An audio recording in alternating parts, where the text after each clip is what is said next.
So there's been some very scary stuff going around recently about how some famous YouTubers were abusing their position to manipulate and be predatory and just generally disgusting. And what's really troubling, other than the fact that any of this happened at all, is that some fans are rallying in defense of these predators. And it's really weird to see that happening. So I want to explore why people might defend somebody like that, and what celebrity has to do with it, and why it affects people so much.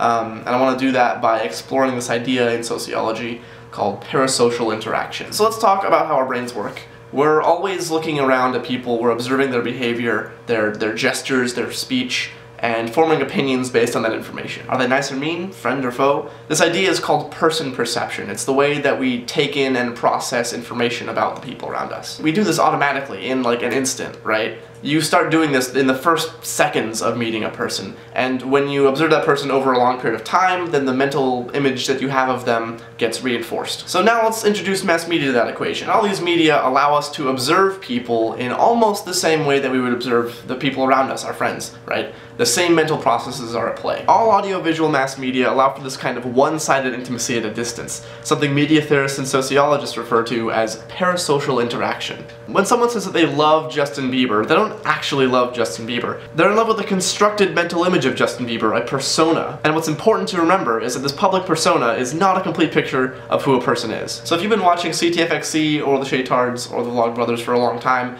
you probably feel some kind of connection with them, despite having never met them or not being friends with them. Like even right now, right? You're not really seeing me. You're seeing a version of me that's a little bit more animated, who enunciates a little bit more. Like, I actively try not to like perform in my videos, but I am reading from a script, right? I'm editing myself to get my points across the best. So right now, if you're a first-time viewer, hello, you're forming new opinions about me, who I am, what I talk like, how I act. But let's say you've been watching me for a while and something's different, something's not quite right. The brain's gonna notice that, and it's probably gonna get confused or angry because the new observations are inconsistent with the previous set of observations that it's been using to form its opinions. Now likewise, if a celebrity who has a particularly like squeaky clean public image turns out to have done something unfavorable, the people who feel a particularly strong connection to that positive image are going to be more likely to reject the new information by either forgiving it or just ignoring it. Now this clearly isn't rational, right? But it makes some sense when you understand what the brain does with the whole person perception thing.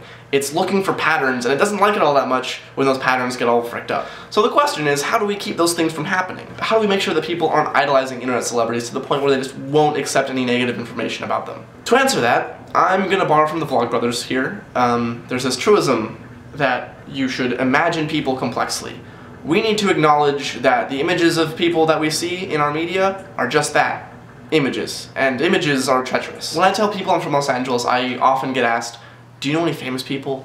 And it baffles me every time, because like living in LA and working in media, right, you kind of learn that celebrities are people, and they're flawed, and they suffer, and they're just as deserving of privacy and respect as anybody else. We need to be critical of the institution of celebrity in all media, but especially YouTube, which by its connective and egalitarian nature, puts celebrities closer to fans than ever before. And although we don't like to acknowledge it, that proximity facilitates predatory behavior. We all need to be wary here. We need to be able to identify predatory behavior and call it out when it happens. We need to hold people accountable no matter how quirky or talented they happen to be. And as always, we need to teach each other how to be responsible consumers and producers of media. And along those lines, there's some links in the description to information on parasocial interaction and person perception, as well as links to donate to RAIN, which is a really great organization that helps people who have survived sexual abuse and violence.